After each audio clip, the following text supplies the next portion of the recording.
Here's what we do here. If you're new here, welcome in. Noger, no gray, whatever. You mean Leibniz was wrong about everything, but he was influential? Well, everyone is wrong about everything. Ivan, everybody is wrong about everything. There is no one who's right about all the things. Like, if you want to go be right about stuff, you go like, okay, how do you feel right now? Then you can be correct. Like, the easiest thing in the world is to be sad because you don't even have to know what it is to be happy, but you can know what it is to be unhappy. That's like, okay, you want to know things, go know what it is to be sad. This is why there's so many depressed people in the world, is because it is conveniently easy to be sad. There's a lot of certainty in sadness. You'd be like, I'm sad. There you go. True, absolute knowledge. You just got it. There's no doubting if you're sad that you're sad. Everything else has been overturned at one point or another. You cannot fault Leibniz for being wrong. I always thought that monadology was, how shall I say it, a psychedelic adventure on how things work. Again, you are not wrong. You may not be right, but you are not wrong. Yes, Leibniz was influential. There's problems with Leibniz. They don't understand Leibniz, and I don't mean that we don't understand philosophy. We don't understand how Leibniz wrote the number of papers he did. It's thought that he was an insomniac, maybe slept no more than an hour to a night and was writing for the other 22 hours straight. We are not, it's seriously like there's 150,000 pages of manuscript, handwritten manuscripts from Leibniz. It's madness, like literal madness. Leibniz didn't understand Leibniz. Didn't he argue with himself? All philosophers argue with themselves. You argue with yourself thinking about stuff, you argue with past yourself, that doesn't matter. Sure. It's like, of course. But there's a lot of claims of people coming up with arguments and counter arguments in their heads. Yeah, it's Fat Girther. It's one of these weird things in philosophy. Like, you hear some of these stories about some of these philosophers, and you're like, oh, okay, well, some like academics, and some of them are like kind of normal. And then you hear things about like Leibniz. It's just like it doesn't make sense. The amount of output he had, it physically doesn't make sense. They don't know how you can like physically maintain that level of output. It's just confusing. Yeah, it's like things like that. Okay, so what was I saying? Anyway, what we do here is we read the paper, we comment on it, and then we review it at the end. This is a classic paper. I've read this in school at some point, so I don't know exactly. I mean, I haven't thought about it seriously in a very long time. But as always, feel free to comment if you're in chat, Twitch or YouTube, because I'm multicasting right now. Thank you, Twitch, for letting us do that. I think they realize that you can't bring new people in if you're only broadcasting to a Twitch over and over. You need to bring people in. So, let me know. Yeah, cool. Okay, so here we go. The Monadology by Gottfried Wilhelm Leibniz, and this is the Lata 1898 translation. The monad, of which we shall speak here, is nothing but a simple substance which enters into compounds. By simple is meant without parts. Okay, so we were just talking about atoms earlier. This is just a new term for atom, okay? And by atom, of course, in Leibniz time, maybe they even knew that there were I don't know if they knew that there were subatomic particles. What does it say what year the monadology is 1714? So I don't think they knew of I don't think they knew of subatomic particles back in the 1700s. They may have just known about some of the atoms, but I think that's I don't remember my history of chemistry. History of chemistry is interesting stuff. Like, I'm not kidding. Like, it's very sort of fascinating how that broke down over time. Okay. And there must be simple substances since there are compounds, for a compound is nothing but a collection or aggregatum of simple things. That makes sense. So you take your small pieces, you got your small Lego blocks, and that's how you build bigger things. And we know there's like complicated bigger things. So the question is, what level of science was he working with? Like, did he know that like hydrogen and oxygen make water? I don't think so, but who knows? You don't think they knew about atoms? Yeah, well, they knew about like they understood that you can make things out of other things. Because even during the old alchemy, it was sort of a proto-chemistry. You knew you had certain substances, you combine them to make other ones. He had Newton to work with. Yeah, okay. But like again, the old chemistry, the old alchemy, it was still sort of like proto-scientific for whatever the time was. They knew you could combine certain substances into more complex ones. Yeah, and to fight with, of course. Now, where there are no parts, there can be neither extinction nor form, nor divisibility. These monads are the real atoms of nature, and in a word, the elements of things. Yeah, so this is just the real atoms of nature is just a throwback to the old Greeks, the old atomists. I think it was Democritus, actually, that said that. Don't remember. So he's wrong in step 3. Well, no, I mean, you just have to translate this into like whatever the modern lingo is. Like, if you think strings are the ultimate like symbols of the world, then that's what they are. Like that's what you're saying. So it has no parts. That means whatever is below the string level doesn't make any sense. But that's all it is. It is the string. If you are a string theorist, that's what we're calling atoms. That's all it is. It doesn't matter. Like these are the real atoms. Yeah. Extinction and fundamentality are two different things. Yes, that's fair. So, well, this would be. I think this is talking about sub-atom structure, like in sub-monad structure. So there's neither extinction nor form where there are no parts. So it's like below them, but that is they are without parts. But like they themselves exist, and that would be the fundamental, wouldn't it? Socrates introduced the concept of atoms? Oh, I didn't know that. I thought it was Democritus, but okay, if you say so. I do not know my history as well as I should. Yeah, I mean, we'll see. Again, this is just sort of saying we're talking about whatever the most fundamental stuff are. Okay, no dissolution of these elements need be feared, and there is no conceivable way in which a simple substance can be destroyed by natural means. Yeah, again, this is the bottom. Ivan says he's being a Cartesian rationalist. He thinks he can infer reality from his armchair because he thinks 3 must be true. Yes, I mean, this is the thing. You're saying whatever is at the bottom of nature is just what there is. I agree that this is a stupid strategy. I do. You don't even know how much I do. I have a current paper that I'm trying to, writing that says that this is a stupid strategy. But, I've got a whole argument against it that it's dumb. But,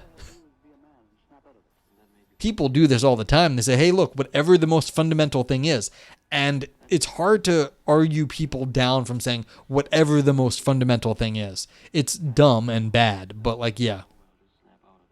And people just say, and there's also a fetish, and I think Jonathan Schaefer out in New Brunswick and Rutgers has a nice argument that against smallness. Like if you say things are just important because they're small, that's not actually a very good metaphysical position to be in. So the idea that it's very small and makes up everything else, that isn't actually a metaphysically,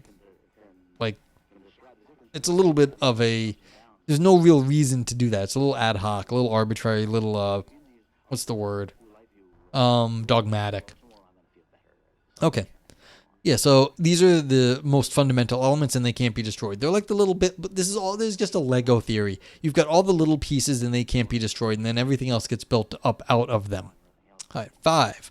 For the same reason, there is no conceivable way in which a simple substance can come into being by natural means, since it cannot be formed by the combination of parts. Yeah, so these are just the things, and these are the things that exist. There's no more or less of them. They just bounce around, recombine, and then separate at different times. 6. Thus it may be said that a monad can only come into being or come to an end all at once. That is to say, it can come into being only by creation and come to an end only by annihilation, while that which is compound comes into being or comes to an end by parts. Yeah, so God creates the universe, and then things recombine as they do for a long time, and then when God destroys the universe, they'll all go away. 7. Further, there is no way of explaining how a monad can be altered in quality or internally changed by any other created thing, since it is impossible to change the place of anything in it or to conceive in it any internal motion which could be produced, directed, increased, or diminished therein, although this is possible in the case of compounds in which there are changes among parts. The monads have no windows through which anything could come in or go out. Accidents cannot separate themselves from substances, nor go about outside of them, as the sensible species of the scholastics used to do. Thus, neither substance nor accident can come into a monad from outside. Yeah, so these are the simples. They are the way they are, and they are unchanging. Although you can move them around in space and combine them in different ways, they themselves do not change in any way. Again, you are assuming a very, very specific, and this is one of the things that Ivan's harping on, a very specific view of the universe that we don't have now, that basically it's like little building blocks and everything is built up from those. 8. Yet the monads have some qualities, otherwise they would not even be existing things, and if simple substances did not differ in quality, there would be absolutely no means of perceiving any change in things. For what is in the compound can come only from the simple elements it contains, and the monads, if they had no qualities, would be indistinguishable from one another, since they do not differ in quantity. Consequently, space being a plenum, each part of space would always receive in any motion exactly the equivalent of what it already had, and no one state of things would be discernible from another. Yeah. So what were we talking about earlier? How do you deny that there's nothing in the universe? This is one way to do it. You say everything is equally distributed in the universe, and then that means that there is no change between any place in the world, and so everything is of the same sort of quality. But for some weird reason that we're in a weird position, we are projecting some sort of difference in the universe. Now, Leibnez here is going to want to say they have different qualities and maybe they're different orientation in space, they're different distribution in space. So space is somehow different from the monads. There's like monads in space and, they're very sexy monads in space, whatever that is. And so their arrangement somehow in that space makes a difference, and that maybe some of the monads are different from each other makes a difference too. So, 9. Indeed, each monad must be different from every other, for in nature there are never two things which are perfectly alike and in which it is not possible to find an internal difference, or at least a difference founded upon an intrinsic quality. Yeah, so again, there are different places in space, they have a different history, something is different about them. Now you're thinking of Barbarella. Yeah, okay. Tell me more. 9 is sus. Yeah, this is defining. I agree 9 is a bit sus. You're defining them all to be different. Now, are you defining them different because they started off in a different place? Is that some intrinsic quality of them? I mean, of course, for in nature, there are never two beings which are perfectly alike. Clearly, this is different from our contemporary understanding of things like subatomic particles. All electrons are of the same sort of thing. They're all electrons. But if you're counting a position in space as a property, then no. I mean, no two protons are in the exact same spot. Or maybe you can actually do that with quantum positioning. But it depends on what you actually what you count as a property. If your position in space and your causal history are part of your property, then yes, then maybe you took a different path through the world, and therefore, even though every other proton in the world is exactly the same, it doesn't have the same sort of history that proton does. So it's yes, it's not this is not what we would normally, this does not follow modern science, but again, depends on how he's defining his metaphysics. 10. I assume also has admitted that every created being and consequently created monad is subject to change, and further that this change is continuous in each. Okay, so it starts off some way and it can change. That's fine.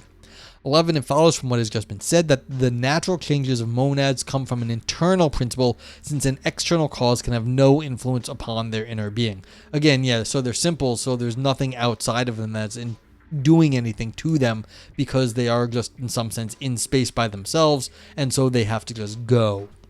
So I mean, objects have gravity, and the gravity affects the space-time around them, and so that is what is, doing stuff. Again, the fact that their internal gravities, the gravity would, change two of them, that's different, but these things are supposed to be so simple that they don't. Yeah, it's wrong. What's up, Unreal Brian? Ivan says the Cartesian strategy is to say what must be the case, come what may, but then if there is any way around an assumption, the scheme collapses. Yeah, I mean, if you're going to be rationalistic in that sense, you have to stay rational the whole time. Yeah, and it doesn't work. But yeah, there's no influence on their inner being. So you have no forces from outside. Everything has to be, just monads in space doing things because that's what they do. 12. But besides the principle of change, there must be a particular series of changes which constitutes, so to speak, the specific nature and variety of the simple substances. Ivan says, maybe I'm thinking of Barbarella because, says Leibniz is psychedelic. Yeah, I mean, Leibniz was on low sleep. I was discussing this earlier. So, it might be hallucinating a bit. Unreal says, I took a philosophy survey at Pitt. The instructor was a grad student, a guy from the South with a thick Southern accent who was a big Leibniz fan. And whenever he would say monad with the Southern accent, I would, laugh my ass off. I can't even fake a Southern accent. Monad? Nah, not even. Yeah. Monad. Wonder how he did it. Yeah, it's funny. You get all types in philosophy. Of course, it's the old thing. Talent is distributed quite evenly over the human population. You think just because these sorts of people haven't done so well, it's just usually circumstances. And you go find out you have people like these backwoods hillbillies, and some of them are fucking brilliant. It's just they didn't have the educational thing that they would have ended up a professor, but they're brilliant, and sometimes they do end up professors. And then you get people with these silly accents that you've never heard before, and you're like, where are you from? But yeah, happens. Okay. You seem smart, quite nice, but monad in a Southern accent did you in? Yeah, it happens. That's the thing. They are smart. They are very nice, but you're still there's still cultural differences. And so it's kind of fun. Okay. 13. This particular series of changes should involve a multiplicity in the unit or in that which is simple. For as every natural change takes place gradually, something changes and something remains unchanged, and consequently a simple substance must be affected and related in many ways, although it has no parts. Okay, so whatever the monad is, it may be evolving over time. I don't think Leibniz had the word evolve, but it's evolving over time, and that's just how it that's part of its changing over time is its own evolution, because that's what it is. So it's a natural change, takes place gradually, something that changes and something remains unchanged. Yeah, so it's a little bit of evolution over time. So whatever that is. 14.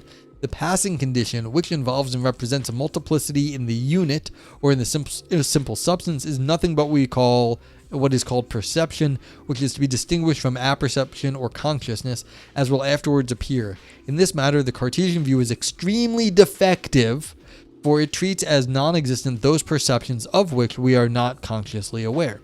This has also led them to believe that minds alone are monads, and that there are no souls of animals or other intellecties.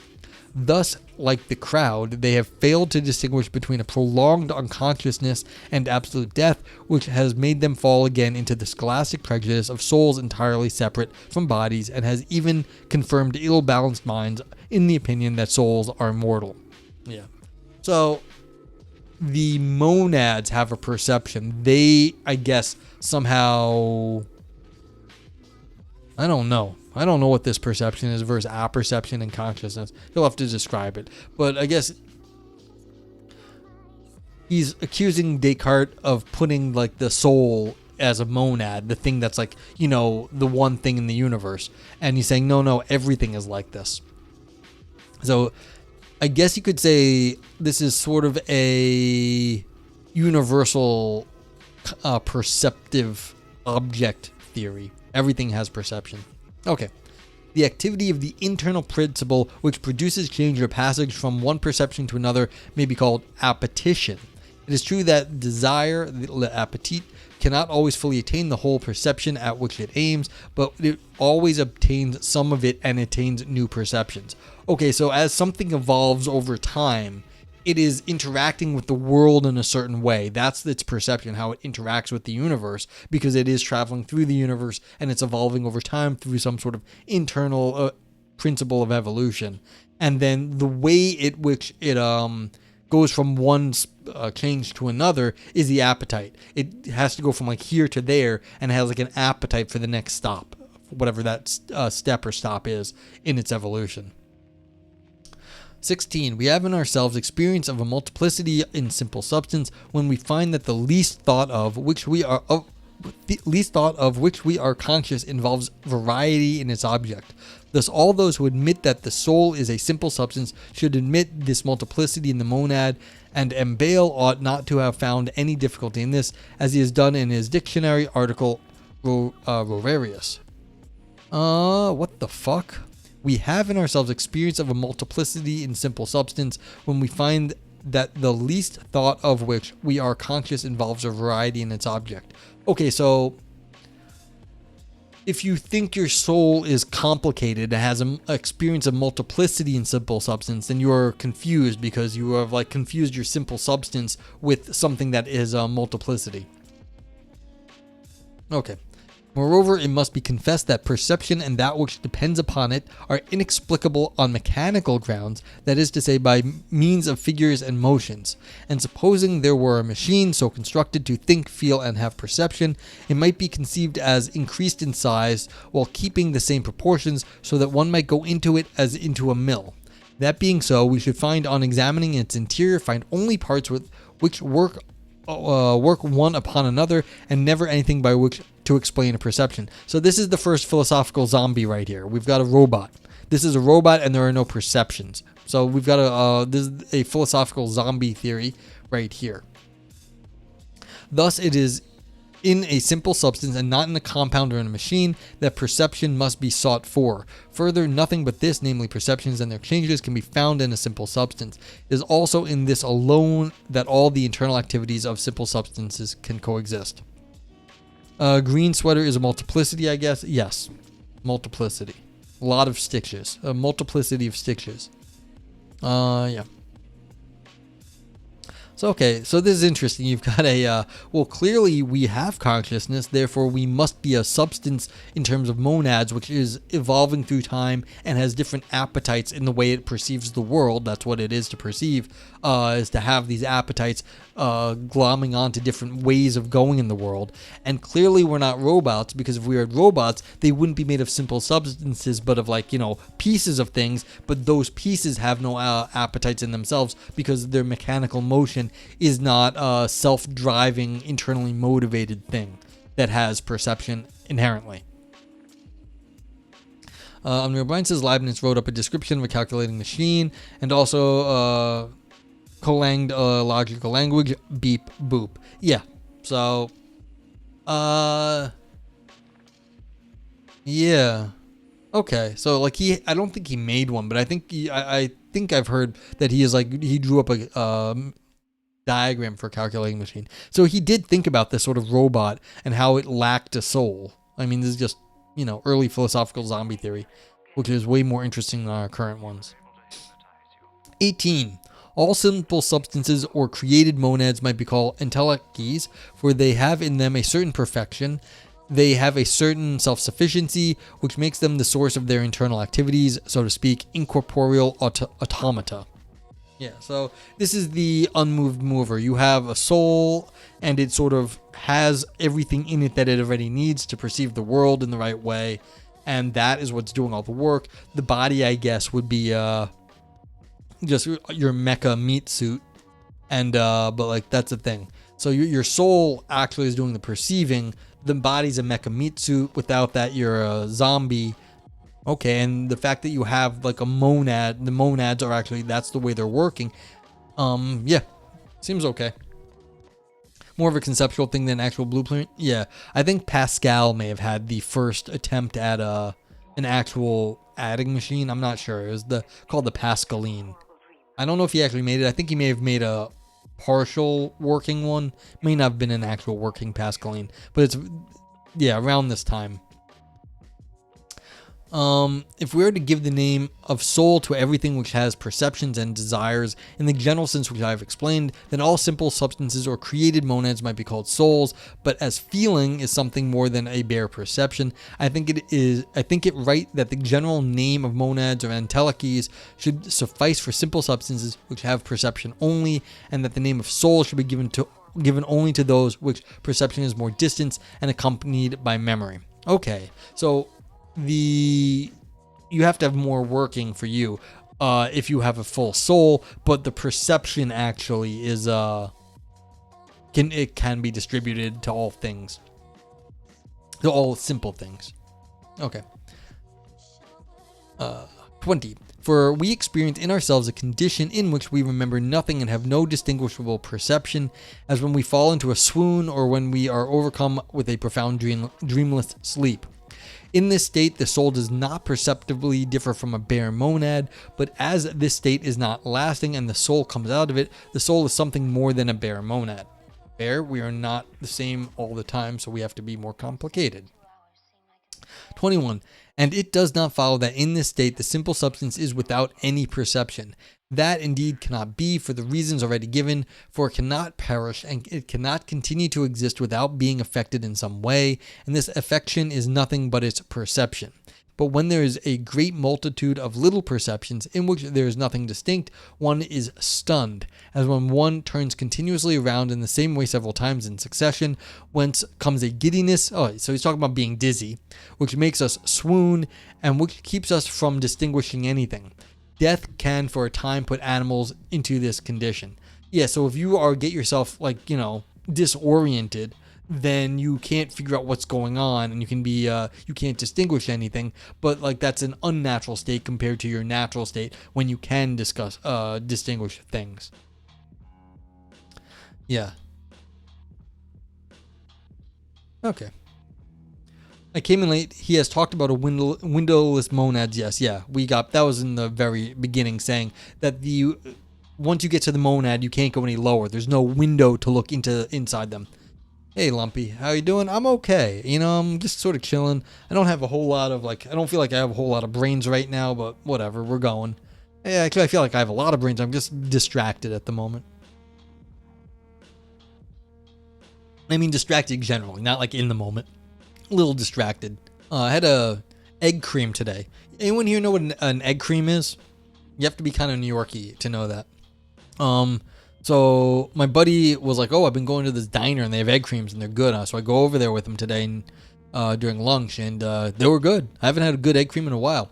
Egg cream is like milk, seltzer, like a soda, just plain soda, and a little bit of vanilla extract or whatever, syrup. And yeah, it's good.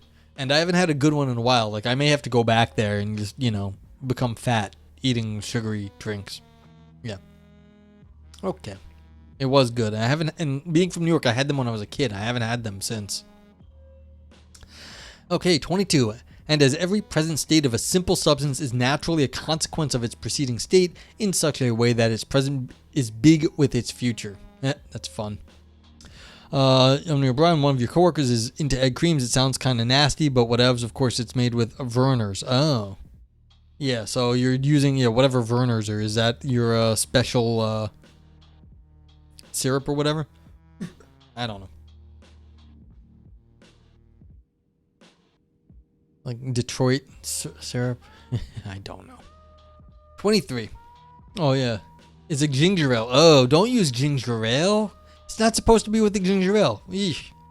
Lumpy says, Muffin likes going to New York once in a while. If we go there during summer, would I be a foodie guide or I'd be rewarded handsomely? If you're around, let me know. We can hang out and get some good food. Yeah. This is Easter talk. Mariah would be disappointed. Yes. Hey, Vipers, how you doing? It's not my thing. Don't blame me. Yeah, this is one of those things. People be like, oh yeah, we have the right egg cream. And we're like, that's not a fucking egg cream in New York. You do not use ginger ale. It's you can have something, but your pizza is a casserole. Your egg cream is, I don't even know what to call that. That's freaking me out. Okay? Hey, Mariah's a New Yorker. She understands. Fun story about Mariah. She, after having so many hits, had oodles of money and tried to get a really nice apartment in one of the like fancy apartment buildings, like overlooking the park or whatever. They wouldn't let her into the building because they didn't like that she was a musician and like not white, and they were like, yeah, you're gonna bring a dangerous element into the building. She was like this uber millionaire, and it's like she's not bringing anyone that's crazy into any building. But like she couldn't buy apartments in New York because they were like racist. Like, that's Mariah Carey, you assholes, in like the 90s. Like, what's wrong with you? Yeah. I wonder what she's up to. I hope she's doing well. I have no problem with Mariah Carey. All right. So this is interesting. Yeah. Yeah, they were like, oh yeah, you're gonna bring like dangerous like rappers into the building. It's like, yeah, whatever. That its present is big with its future. So I like this. I like this statement actually. This is a statement of basically like, scientific determinism here, that like the monads are completely deterministic, that every future state is based on its previous state and initial conditions. So yeah, exactly. Well, that's sort of the joke now, that like we resurrect her every year, that winter is coming. She has awakened. Mariah is with us now. Don't say her name. Yeah, if you say Mariah Carey 3 times in a row, do the bells start ringing?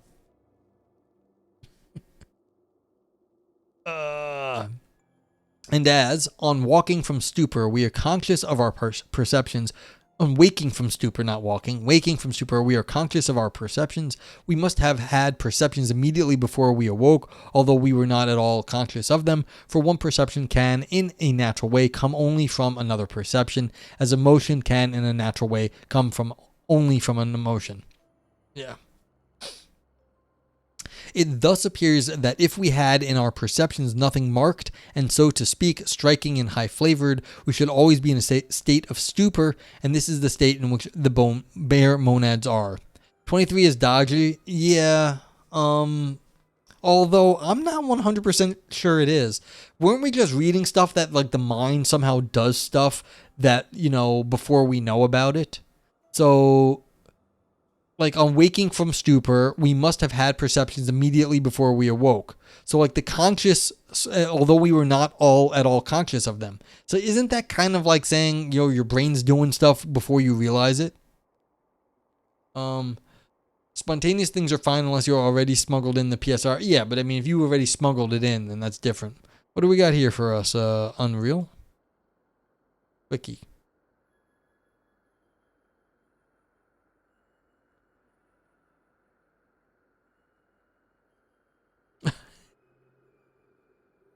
Mariah Carey gearing up for the holiday season. Yeah, this is the Ben Affleck meme.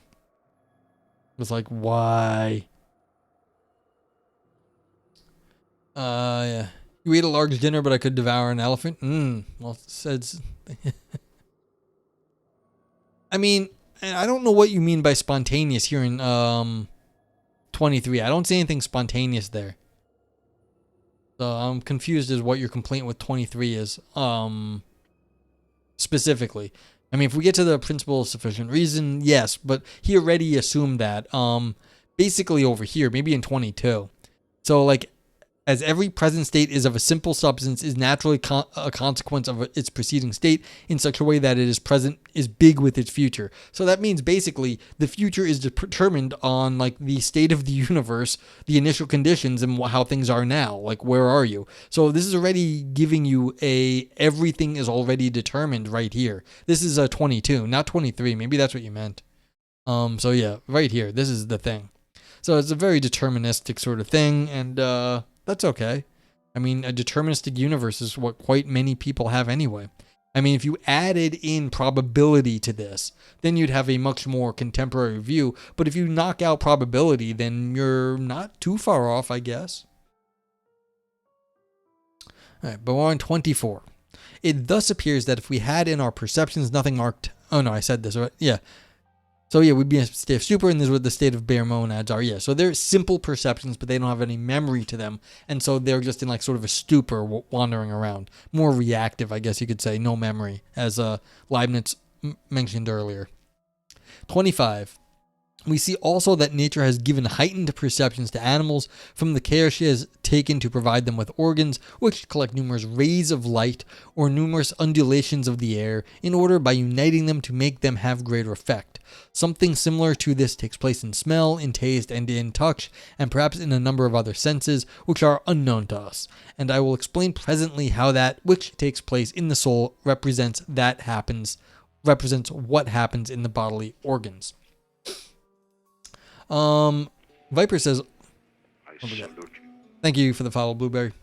So today I completely brain farted on a term, and I still can't remember. It's like the inner world or the border of the senses. Does anyone know what I'm talking about? Because I certainly don't. Yeah. I don't know. I mean, don't ask me to remember words when I'm streaming. I'm already bad at word recognition, or whatever the word is for pulling words up, and then on stream I'm even worse. But hopefully someone in chat can help. Yeah. Umwelt, perhaps. The Innenkeit. Yeah, the Umwelt. Umwelt's always good. Okay. Yeah, so it looks like what's happening here is that the body is sort of like a amplifier for the soul, and that's what it is. So we've got like this 25 is interesting here. It's basically saying your organs and your senses are like amplifiers or multipliers for the perception of the soul, and that's how we actually are perceiving the world in a more sophisticated way. Which is, I kind of like that. That sounds like fun. Memory provides the soul with a kind of consecutiveness which resembles reason, but which is to be distinguished from it. Thus we see that when animals have a perception of something which strikes them, and of which they have formerly had a similar perception, they are led by means of representation in their memory to expect what was combined with the thing in this previous perception, and they come to have feelings similar to those they had on the former occasion. For instance, when a stick is shown to dogs, they remember the pain it has caused them, and they howl and run away. Yeah, so now we've got basically a little bit of conditioning theory here. So there you go. 27. And the strength of the mental image which impresses and moves them comes either from the magnitude or the number of preceding perceptions. For often a strong impression produces all at once the same effect as a long-formed habit or as many and oft-repeated ordinary perceptions. Again, classical conditioning training here. I guess they didn't play fetch back in those days. Well, I think he's saying when you beat the dog, you get a much stronger reaction out of it.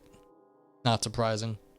What if you had a kinky dog? I mean, some cats really like being like pet very roughly, and it's like, yeah, I've been like basically hitting cats, like, and they seem to some of them seem to love it. Some of them are like, what the fuck are you doing? Other ones you're like, no, hit me harder, and it's like, all right, and I'll whack on like their back or whatever. Who knows? Insofar as the concatenation of their perceptions is due to the principle of memory alone, men act like the lower animals, resembling the empirical physicians whose methods are those of mere practice without theory. I mean, yeah, like you can describe a whole lot of things with just classical conditioning. Like, okay, you have some sort of thing, a sense that, conditions you in a certain way. Like, yeah, if you take this as a theory of classical conditioning, which of course he didn't have back in the 1700s, but like something along those lines. Yeah. Indeed, 3/4 of our actions are nothing but empirics. For instance, when we expect that there will be daylight tomorrow, we do so empirically because it has always happened until now. It is only the astronomer who thinks it on rational grounds. Yeah, so like we're just used to this, and so we keep doing it out of habit. Only the astronomer understands that the theories that make the Earth go around the sun, things like that. But it is the knowledge of necessary and eternal truths that distinguishes us from the mere animals and gives us reason and the sciences, raising us to the knowledge of ourselves and of God. And it is this in us that is called the rational soul or mind. Okay, but where'd this come from? Just saying that we have it's fine, but like where'd this come from? I mean, maybe Leibniz is okay with just defining us having reason and other things, but I don't know. Hey, Adam and Rapture, what's up? Yeah, this is the link, to just tell you what it is, but you can just Google it and, Let's see, where was this?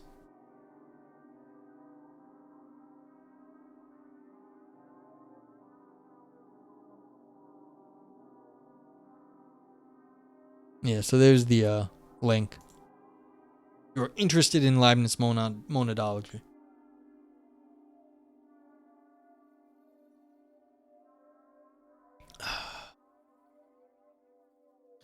Just channel hopping philosophy streams. How's it going? If you are channel hopping philosophy streams, let me tell you, you have hit on one of the few philosophy streamers. There's only so many of us.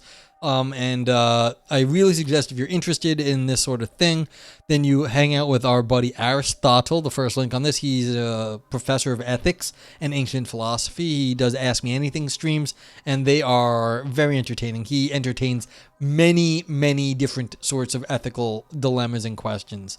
Our buddy Agni over Evolve Yourself TV, he oh yeah, you're on the list. Evolve Yourself TV, he has a master's in philosophy, but he's actually a chess instructor, so he does a lot of chess on his stream and also meditations. Prof. Lar, yeah, okay. Yeah, you see Prof. Lar is on the list.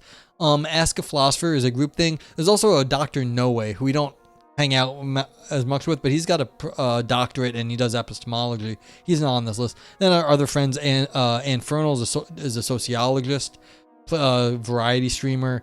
Shane McInnes is history and sociology, linguistics. Kali Oxenfree, she streams on like Sundays usually.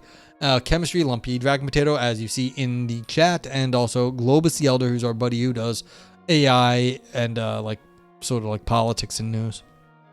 So yep, welcome in. And if you have any questions, let me know. I'm Noah, Noger, No Gray, whatever. Just don't be a dick about it. And yeah. But like, yeah, there actually aren't that many philosophers on Twitch. It's too bad. And what I do here is I read philosophy and I tell people about it. And if you hit up my, is this one? If you hit up my YouTube, I have, this is Philosophy Roulette 491. There are 490 or 480 Philosophy Roulettes on YouTube. I think maybe I missed a few, but like there's over 485 Philosophy Roulettes of me reading stuff. So if you're interested in philosophy reviews. Okay, where are we? Yeah, so we have a rational solar mind. It's just declared that we are that way. He does not explain it, which is interesting. It is also through the knowledge of necessary truths and through their abstract expression that we rise to the act of reflection, which makes us think of what is called I, and observe that this or that is within us, and thus, thinking of ourselves, we think of being, of substance, of the simple and the compound, of the immaterial and of God himself, conceiving that what is limited in us is in him without limits, and these acts of reflection furnish the chief objects of our reasonings. Okay. We should have a celebration for 500. You vote Glitter Bomb. You are voted down, Lumpy. This is not a democracy. As Cinesemiotics, he likes to do it. Or I do a stream where you clean your room behind you. That's not happening either. You know, I thought I was going to do something for episode 100. I thought I was going to do something for episode 200. I thought I might do something for episode 250. I thought maybe 300. No, I actually didn't think I was going to do anything for 300. 400 I thought, and then, you know, nothing has happened. Yeah. You vote for coining more philosophical terms in addition to monad, like Minas and Mitoris. Yeah. It's always been a funny thing. Monad. And Minas and Mitoris are always good. Episode 666, you know, it could do some, that's still a little while off, but yeah. You got a real ID? All right, let me know. Yeah. There's always Heraclitus, which has, like, clit right in the middle of the name. Heraclitus, yeah. Exactly. And, you know, what's interesting about this thing? All of a sudden, you get all of everything right here. You just be like, okay, you have all this through knowledge of the necessary truths. Just because we are rational, we have been given everything already to know about all the stuff. So this is just like, it's from on high. It's rationality ex machina. It's just handed to us through whatever sort of mysterious power we have, which is interesting. And we read Anton LaVey. Okay, yeah. On 500, you eat a pizza slice. You don't need to wait till 500. Well, actually, I was going to say that wouldn't take that long, but, you know, having a slice of pizza here is not exactly a hard thing to do. And don't forget the famous Athenian philosopher Testicles. Yes, exactly. Yeah, so this is just like, at this point, declaring we have everything because God wouldn't lie to us or just would give us knowledge of everything, which is weak in that sense. Like you were fascinated by New York City culture. For Canadians, New York City culture is something you see only on TV, but it exists for real, you're told. Yeah, it's always hard because the reality is like it's not what media represents it as. It's like anything else. Like you see certain things on TV, but like that's made for TV. Like a lot of people just living and working and stuff. So it's like, yeah, and there's really crappy things and other good stuff, but yeah. So what's it called? There's a term for, like, in Japan, they apparently were obsessed with Paris for a while, and then Japanese tourists would go to Paris because, you know, why wouldn't you? And like they get like freaked out when they go there because Paris is not what their like idealized version of Paris that they had learned through the media was. It's like, no shit, it's a city with people in it. It's like, yeah. But yeah, come here.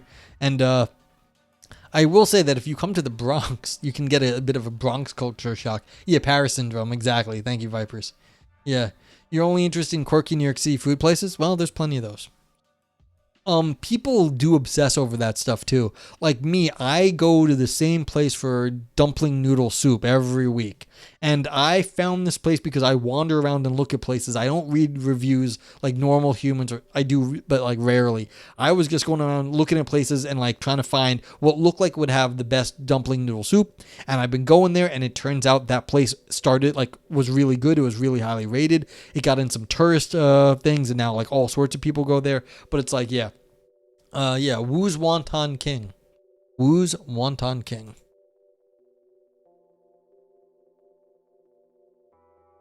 Yeah, you can look that place up.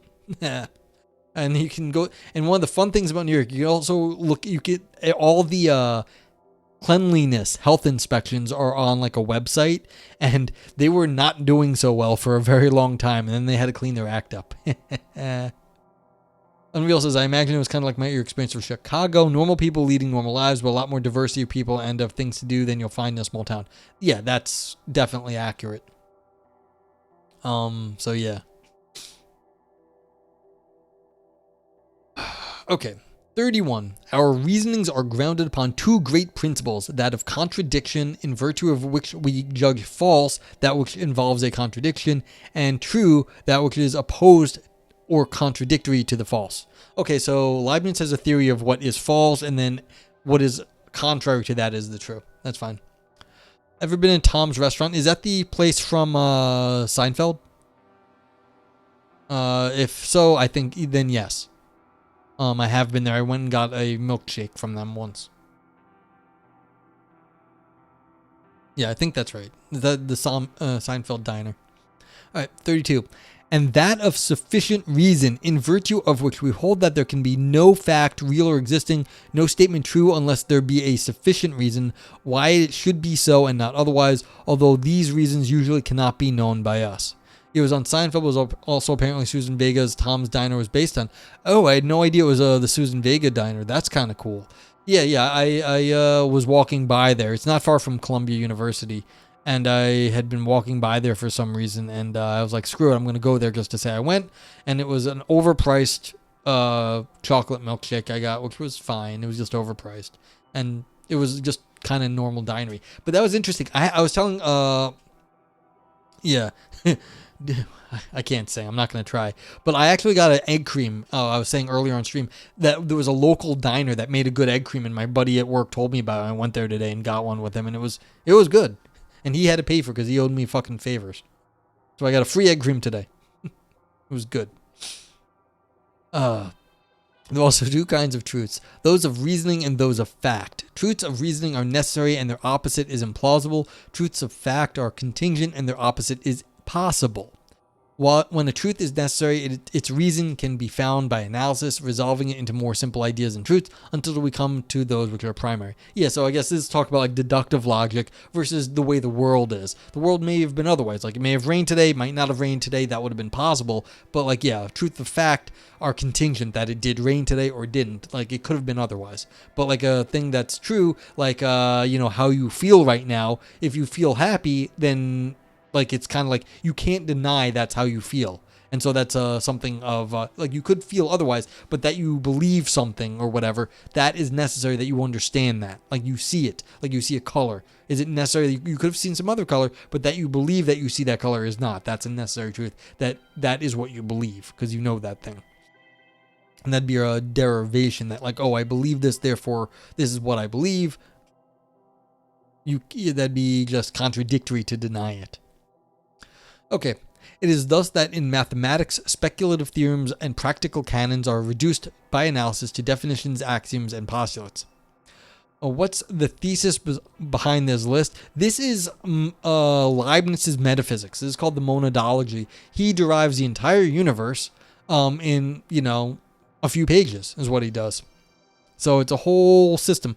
And so he defines atoms, whatever the fundamental things are in the universe, in the old sense of atoms, like whatever the fundamental symbols are, they're called monads. Basically, they sort of evolve over time and move just by their own sort of not internal. That's what they do. They just sort of evolve over time, recombine with the world. And that's what we're seeing is how the world the monads are just sort of evolving through time.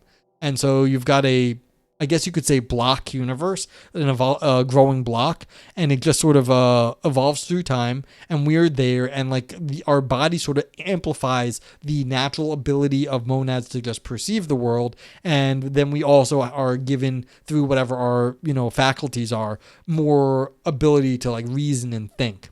So that's all.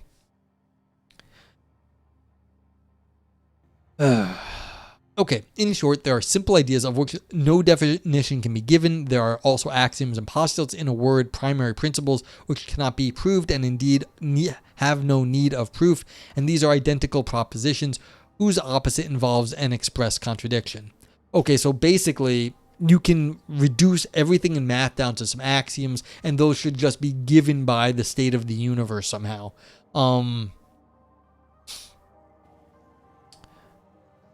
Now, the question is, the simple ideas of which no definition can be given, they can't be identical propositions. I don't know what the identical means here, because if they're simple ideas, the axioms and postulates, they're not simple. But, like, no definition can be given, but you can define axioms and postulates. That doesn't mean you can prove them, but you can definitely define them. So I'm not sure what this means right here. Like, what is the identity they're talking about? Because the axioms and postulates can't be simple ideas. But they can have an opposite to express a contradiction. Like, you can have a contradictory system. That's fine. All right, 36. But there must also be a sufficient reason for contingent truths or truths of fact, that is to say, for the sequence or connection of the things which are dispersed throughout the universe of being of created beings, in which the analyzing into particular reasons might go on into endless detail because of the immense variety of things in nature and the infinite division of bodies. There is an infinity of present and past forms and motions which go to make the efficient cause of my present writing, and there is an infinity of minute tendencies and dispositions of my soul which go to make it its final cause.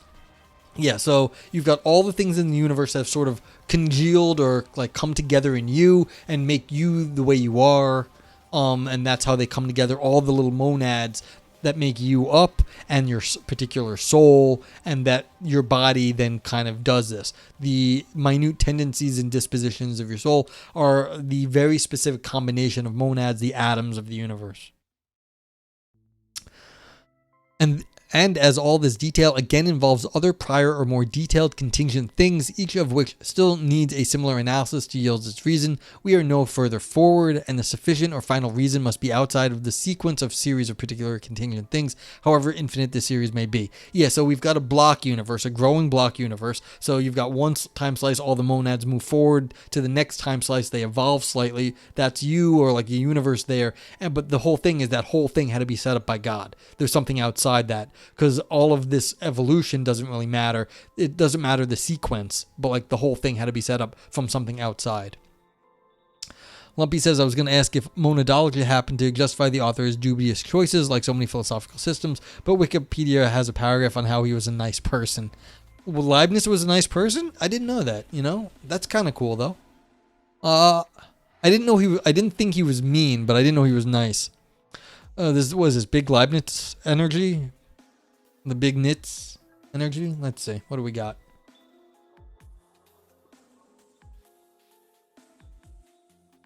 Yes. This is most philosophers, to be fair. Look, this is how I was this year, and then like got that there, and like this comes here, and like yeah, then it all makes sense, really. So yeah. But like I was saying earlier, also, I don't know if you were here for Vipers. No one really understands how Leibniz wrote the amount he did. He didn't really. They don't think he slept. They think he had like insomnia or something like bad. And he never slept, or he only slept like an hour to a night. So like if he looked like that, it's because that's how he was. He probably was looking like a madman most of the time because he was on like 1 hour of sleep. Ivan says he wants to reconstruct Aquinas Catholicism using the technique of Cartesian rationalism. Yeah, that happens a lot in philosophy, that these people want to use the technique of their day to justify their preconceived positions. So yeah. But I mean, you can see like when he wanted to like invoke God, he just said, and God gave us all the rational stuff and blah, blah, blah, just to make it whatever he wanted it to be. Okay, 38. Thus, the final reason of things must be in a necessary substance in which the variety of particular changes exists only eminently as in its source, and this substance we call God. Yeah, well, that's the thing. You have growing block universe, whatever did that, but you have to have something outside of it to like set it off. Which is the point I was going for, basically. Yeah. Yep. Now, as this substance is a sufficient reason for all the variety of particulars which are also connected together throughout, there is only one God, and this God is sufficient. Yeah. So whatever set up this universe, there only needs to be set off once in this universe, and that would be the very boring Christian Aquinas God. Table flip. Yeah. I mean, here's the thing, Ivan. Even if you have a multiverse with lots of all the possibilities, you can still set up something that is outside the space of all the dimensions of whatever universes we're in, and say that is what is like containing all of our universes. And so you can just define yourself one more universe, whatever that is, that sort of contains all of the other ones. So, yeah. Lumpy says, I find that too many philosophy works end with, and see, I was right to be mean to my girlfriend all along. Yeah, I mean, this is a lot of apologetics go on. People are a lot of times making up rules because they want to justify their behavior. And philosophers are no different from anyone else trying to like justify themselves. There's a few philosophers out there that got caught badly. Someone was trying to justify like pedophilia, and then they found pedophilia on his computer, like pictures of, pedophile pictures on his computer. That wasn't that long ago. There's a few of them. Then there's other ones that were like, justifying treating people bad, and then you find out they were treating people bad. And it's like, yes, you are very, very smart, and you can come up with very clever reasons for why you did the things. You're still wrong. Like, I don't care how clever your reasons are. You were treating people like shit. Yeah. There was a guy who was like arguing that you should be able to do like heroin. And then he came out and was like, well, I do heroin. And, that guy actually, I forget if he was a philosopher, but he might have been like a political scientist or something. But apparently he just likes heroin, and he gets by just fine doing it. So it's like, well, that might work for you, but I don't think we're just going to legalize heroin like universally in our society. We might do. I'm generally pro legalization of these things, but like, got to be a little bit careful. There's a lot of people not doing so well on drugs in the city. So, like, yeah. Okay.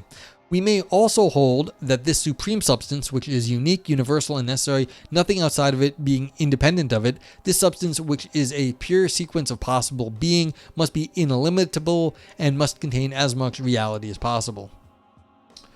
Adam says, a meta-universe of all possible universes seems to just kick the can onto the ontology of the meta-universe.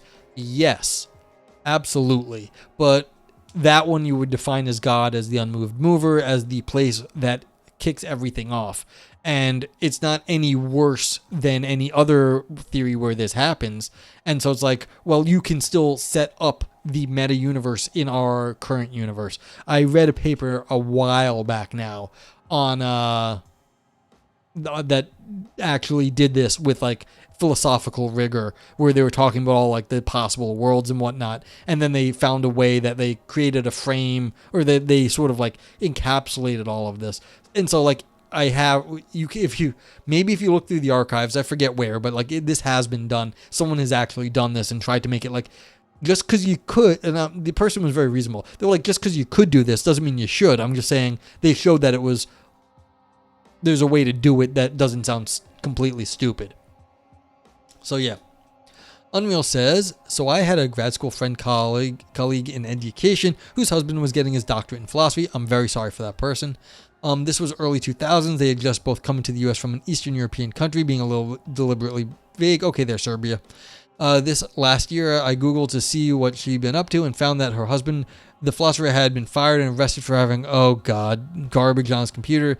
That was kind of hard to wrap your mind around. Yeah. That's sad. That's really too bad. I mean, of course, like any other profession, you've got shitheads in your profession. I don't think philosophy's any worse than anyone else. I don't know I doubt we're any better, but I don't think we're any worse. So it's like, yeah, that's crappy to find out.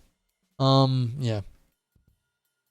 Lumpy says, that said, hanging out with the gang here, I learned and got exposed to the genuine progress done in philosophy over the ages, like the journey about what it means to be human, and ethics did evolve and result in net positive in society. I had grown out of the classic, but philosophers never figured out the meaning of life. Yeah, exactly. You find out, if you hang around long enough, you don't even have to agree with everybody. You don't have to agree with, like, you know, that we made like progress in this area or that area. But you're going to find out there's stuff you like better, and you're going to realize, yeah, that stuff is getting better. We have like, you have to have some like engagement with it, but like then you realize, yeah, what they were saying in the past was stupid, and then people realized why it was stupid. You learn something about people and like philosophy and stuff, and you realize there's progress there. Now, someone may still disagree with you, but like you at least understand what was happening, and like that's kind of the progress. It's not as like obvious as like scientific progress, where now we got fancy computers and we can go to like the moon and stuff, but like still, there's like things that you understand. Unreal says, there's a big old butt from Lumpy. I know the meaning of life, but if I told you, it wouldn't be funny. Yeah. But Viper says, why didn't this happen? But it did happen in the multiverse. Prove it. I can't. I moved to Canada like your girlfriend. Huh? Yeah, exactly. Like, yeah, I got a girlfriend. You don't know her. Don't worry about it. American philosophers are really treading water on morality. Yeah, well. Well, who isn't? Are we really going to say the English are like high quality people? Yeah. There's a lot of really shitty things that happen. So, Ivan says there's a general consensus that what Descartes and Leibnez et al. Did doesn't work, but not every assumption is inviolable. It just doesn't work at all. Yeah. So, but like I was saying earlier, Ivan, none of our philosophy works. None of it. Like, none of our big philosophy works. Everything has problems. So the question is, what can you pick and choose that they did better than someone else and that we might want to develop further? Yeah. So, yeah. Like, not every assumption is inviolable. Yeah. So, we'll see. The accent goes a long way. Progress is also knowing what doesn't work and how. Yeah, there's a negative version of progress, too. But like I said, I'm really very like anti-realist about most things. I just like the chance of us like actually being like, oh, this progress is gonna last forever. And I know there's a disagreement between me and you. I'm like severe anti-realist, and you think we've learned certain things in like the area of science. That's fine, but like whatever. But like I said, there's like trends you can look at and be like, I like certain stuff better than other stuff, and you can see why, and like you can understand it, and you feel like, yeah, there is progress, even if people disagree. You think Mark Johnson, among others, doing good work carrying forward Dewey's thought on ethics and taking about moral imagination might not be everyone's thing though. Moral facts are facts. So yeah, see, this is again, people like this stuff. It's like, yeah, are certain things about morality in the world. It's not just how we believe it is, like something we're making up, but it's just a fact in the world. Like, you know, New York City is in North America. Is that a fact? Yeah.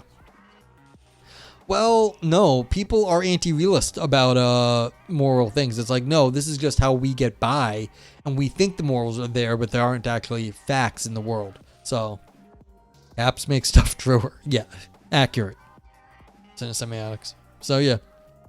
But like, yeah. So again, how you want to define progress, but like generally, there's gonna be something you can like it. Viper says, good is what you like, evil is what you don't like. There, that's morality. Done. So just like quote that from now on. No shit, Unreal Brian. Whence it follows that God is absolutely perfect, for perfection is nothing but amount of positive reality in the strict sense, leaving out of accounts the limits or bounds in things which are limited. And where there are no bounds, that is to say, in God, perfection is absolutely infinite. Again, so this would be the meta universe that's much bigger than our universe. That would be like absolutely infinite. Yeah. More, yeah, whatever benefits your clan, yeah. It follows also that created beings derive their perfections from the influence of God, but that their imperfections come from their own nature, which is incapable of being without limits. For it is in this that they differ from God. An instance of this original imperfection of created beings may be seen in the natural inertia of bodies. I have no idea what natural inertia of bodies actually means, but yeah, so now we've just got ourselves original sin. It is farther true that in God there is not only the source of existences, but also that of essences insofar as they are real, that is to say, the source of what is real in the possible. For the understanding of God is the region of eternal truths of the idea on which they depend, and without him there would be nothing real in the possibility of things, and not only would there be nothing in existence, but nothing would be even possible. Alright, now we're just pontificating about the nature of God. Yeah, you can poke a little fun at Ivan for your moral realism. Wait, me roll down a hill is a sin? Yes, exactly. Potatoes rolling down hills, sin. But like, yeah, this is, I don't know, is this even worth reading just to hear like the recapitulation of Christianity? Yeah, this is kind of a waste. Which is too bad. We're on page 7. Is there anything else interesting going to happen here? Yeah, because this is what Ivan was saying. Is you get to 36, and then that kind of ends the philosophy, and this is all theology here. Oh, man, yeah. Yeah, this is all theology. Like, this is number 55. Thus, the actual existence of the best that wisdom makes known to God is due to this, and his goodness makes him choose it, and his power makes him produce it. Yeah, quit at this point. Yeah, we've just hit the theology at this point. I wonder, yeah, there's nothing else to say.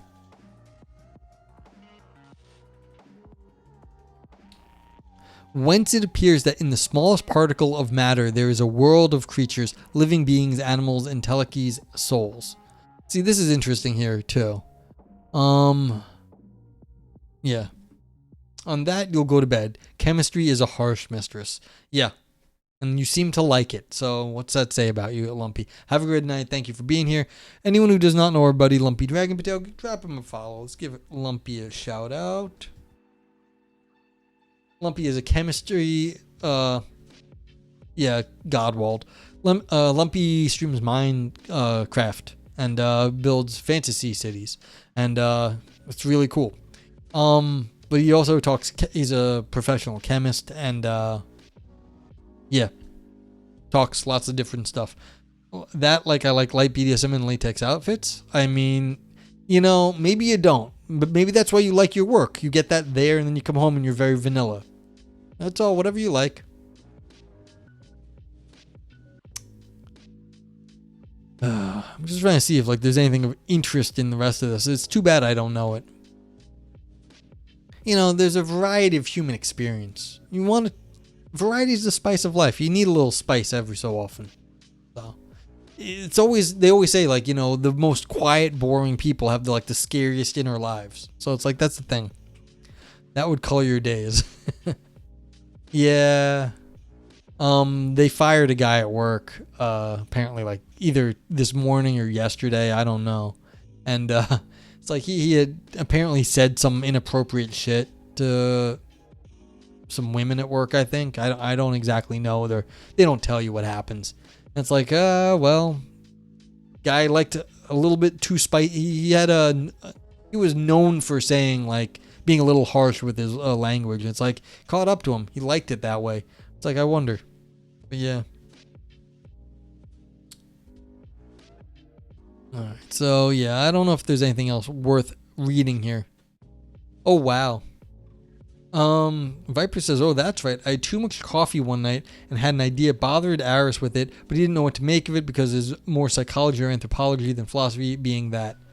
Well, yeah, drop it. I mean, if Aris can't make much of it, then I don't know if I will. But religions are deontological frameworks at their foundation. They're a bunch of rules, thou shalt. However, avatars such as Vishnu or Muhammad or Jesus alchemizes deontology into a virtue-based framework. It is no longer what do the rules say? It's what would Jesus do? Yeah, this is fair. I've said multiple times, we're not very clever things. There's only a few different ways we have to reason about the world. It's a lot of it is just the old alchemy. You mix up like the virtues, and then you have like a person's. Like you've got like different sort of virtues or humors, and the religions are trying to tell you what the right mix is. A little bit of this, a little bit of that, a little bit of Rita in your life, a little bit of Mambo number 5, and you get out whatever you get out. But like that's right. Like, what do you want to do with that though? Kant was basically probably just trying to do what Leibnez is doing here, which is another rework of how do you make a rationalization of Christianity. Because like we don't call it that. A lot of philosophy is like that. And so there's different ways to do it. And again, it's like, what kind of life do you want to be living? And then you get yourself into the virtue ethics area. What kind of people are we making? What do the rituals actually get us? Like, how do you actually have to act? What rituals do you have to follow? What habits do you have to have? Like, you have to pray 5 times a day. Do you have to, do this ritual? Do you have to, get baptized? All these things. For you, it was just an explanation of their malleability. Yeah, that's fair. But again, people are people, and they like this shit. Why do people like this shit? There is something to it. Ivan's taking notes. Oh, that's fair. Ivan needs to work on this. He's for anyone who doesn't know, there is a cult that Ivan is starting, and we are all going to be, members of the cult. So that'll be cool. Yeah, and so here we go. Speaking of, 89. It may also be said that God as architect satisfies in all respects God as lawgiver, and thus that sins must bear their penalty with them through the order of nature and even in virtue of the mechanical structure of things, and similarly that noble actions will attain their rewards by ways which, on the bodily side, are mechanical, although this cannot and ought not always happen immediately. Yeah. Don't do what I do. That would be irresponsible. Don't do what I do. Do it better, please. Anyone who can, do it better. Yeah. I'd like to be paid more at this point. Okay. Yeah, so basically, this whole thing is just saying the way God makes all the things. Which is really sort of disappointing. But, again, what do you actually think you're going to get out of writing a metaphysics from zero and just saying you're going to build up this whole thing and then have everything? At some point, it gets to be God from the machine. That's exactly what this is. This is God from like wherever Leibniz is calling God from. You're getting God from the monad, and and that just solves all the problems because God makes everything go perfectly at that point.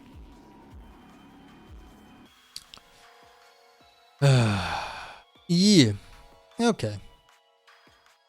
It was all the rage. It was like their version of rap music. What? Making cults? Once it appears that in the smallest particle... Okay. Now, I feel kind of bad about like trying to do the rating on this. Like a classic work. This is not really... And I stopped halfway through. Oh, rationalism? Yeah. And yes, and my bot's down. But thank you for the 242 bits. Extra pay for all you say. I appreciate it.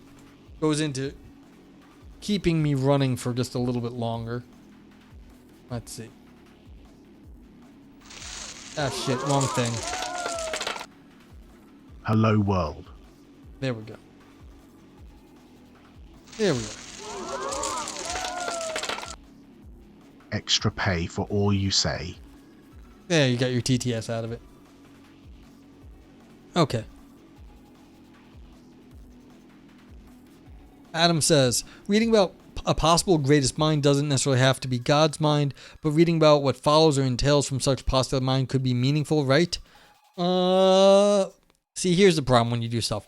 What do you mean by greatest possible mind or possible greatest mind?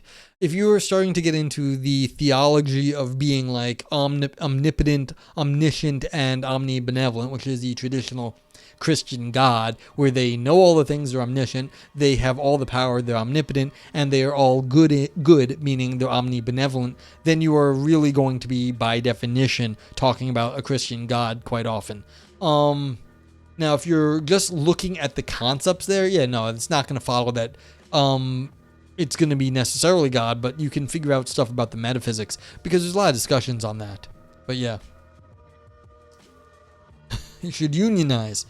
Unionize. Yeah, exactly. Yeah, the Twitch Philosophy Guild, or the Twitch Philosophy Union. Get paid so much by Twitch. Oh my God. No one gets paid by Twitch. The whole election was rigged like 4,000 years ago. Yeah. Yep.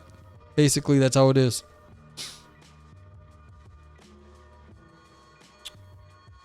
not unionized. Ah, well, maybe that's how Ivan pronounces it. He unionizes things.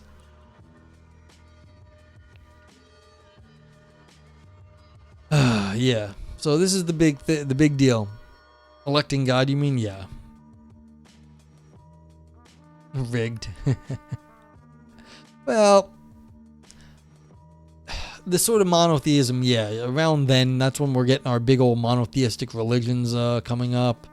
All sorts of stuff. And,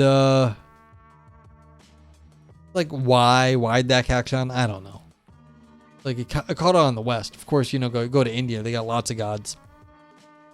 Then later God would return the favor by installing the correct king. Yes. But this is the thing. You're reading this paper here by Leibnez in the 1700s. They're being ruled by kings mostly. Not like it's early 1700s, so we don't really have like democracies anymore. This is 1714, I guess. And he was in the 1600s mostly. So like this is what he was doing. He was like, in some sense, you have to justify your Christian beliefs and also your political beliefs if you're trying to, you know, get paid by the government or whatever. If you are not trying to piss off those in power, then a lot of times you have to say, and of course God exists, and of course the government is good because the king is paying my salary. So yeah. And of course God loves our king and is ordained by God to rule over us in a benevolent manner. And sort of thing you have to say. What's it called? I mean, it's kind of famous. People would publish things after they died so that, like, you know, they wouldn't get into political trouble with the church or with, like, the king or whatever. You know, Copernicus did publish after he died, but, like, some of his work had been circulated around. People knew what Copernicus was up to, but it wasn't even, like, really pissing off. It didn't even piss off the church when Copernicus did publish that the heliocentric model of the solar system, because at the time there just wasn't the evidence to support it. So it was like, well, I'm making a more theoretical thing. Again, he didn't want the hassle, so I guess he didn't like publish everything till like after he died. But like you know, the Catholic Church at the time was not like angry with Copernicus. It only became later when it did start to threaten their like view of the world that they became concerned. And but that they didn't have the evidence at first. Copernicus published some after he died, like Tupac, yeah. But I don't think Tupac was publishing because he was afraid that, like, you know, he was gonna get shot because of what he said on rapping.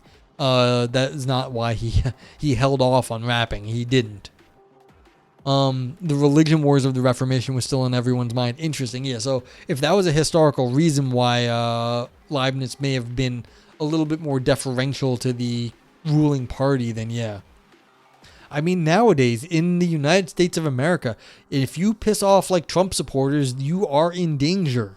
And like Trump, like you get named by Trump as a witness that was like talking against you, you get your, like, you're gonna get death threats. People might attack you. This is not actually as far away from like, you know, how times are. Like, you can still write things about people and have like things be in danger. Like, if you want to go piss off like one of these warlords in a different part of the world, they may come after you. Like, I know Aris has told stories about someone he knew that pissed off the Mexican cartels, and they killed that person. It's like this, you can still have to write things. You have to be careful about them.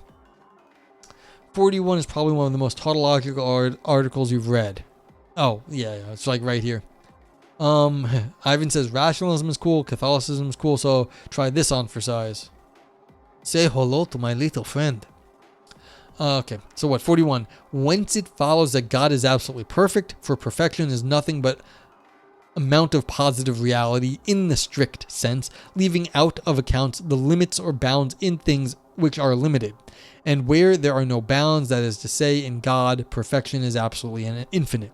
Yeah, so I mean, these are old definitions of God. What is the most perfect? What is without bounds? What is completely everything that we are not? We are finite things. We have problems. God is all these things, all the things that we are not. And so it's like, these are old concepts. This is just lip service. But yeah, if you're talking about like an argument, this is not an argument. This is just repeating the way things were back then. But the fact that it kind of follows from like a little bit of his other stuff, you know, it's like, okay, and the things you think, that I prove it in my system. Like, I prove all the things you were thinking. That's how you know, make friends. This must be the best possible world, blah, blah, blah. Yeah, exactly. But again, interesting philosophy. The idea that there are other possible worlds, that the universe could be otherwise. This is cool stuff. Like, that's a cool thought. That really hadn't been discussed as much before. So the idea that, like, there could have been other worlds just like ours, but slightly different, better, worse, or whatnot, still cool stuff. So you got to give credit where it's due. Not we don't care about best, but we do care about all the other possible worlds.